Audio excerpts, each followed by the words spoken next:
యువత అంకిత భావం, సమిష్టి కృషి, త్యాగం అలవర్చుకోవాలని మంత్రి లోకేష్ పిలుపునిచ్చారు. టీడీపీ కేంద్ర కార్యాలయంలో మహానాడు సందర్భంగా జెన్జీతో లోకేష్ ప్రత్యేకంగా భేటీ అయ్యారు. యువత అభిప్రాయాలను అడిగి తెలుసుకున్నారు. జెన్జీ ప్రశ్నలకు సమాధానాలు చెప్పారు. రాష్ట్రానికి ఏఐ, క్వాంటం టెక్నాలజీలు వస్తున్నాయి. మారుతున్న కాలానికి అనుగుణంగా కరికులంలో మార్పులు చేయాల్సిన అవసరం ఉందన్నారు మంత్రి లోకేష్.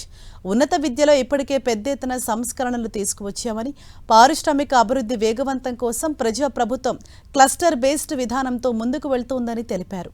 రాష్ట్ర వ్యాప్తంగా ఇప్పటికే 22 పారిశ్రామిక క్లస్టర్స్ను గుర్తించామన్న లోకేష్, డేటా, ఐటీ, క్వాంటం, రాయలసీమలో ఆటోమోటివ్, కర్నూలులో రెన్యూవబుల్ ఎనర్జీ వంటి క్లస్టర్లు ఏర్పాటు చేస్తున్నట్లు తెలిపారు.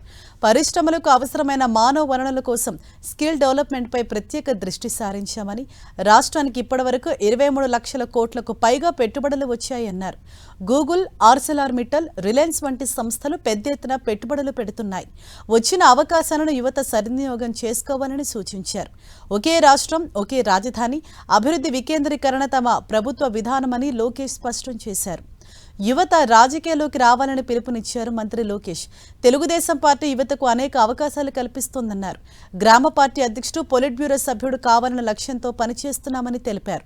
2019 ఎన్నికల్లో మంగళగిరి నుంచి పోటీ చేసి ఓడిపోయానని చెప్పిన లోకేష్, 2024 ఎన్నికల్లో 91,000 మెజారిటీతో విజయం సాధించిన విషయాన్ని గర్వంగా చెప్పారు. ఆ రోజు భయపడి ఉంటే ఇది సాధ్యమయ్యేది కాదన్నారు.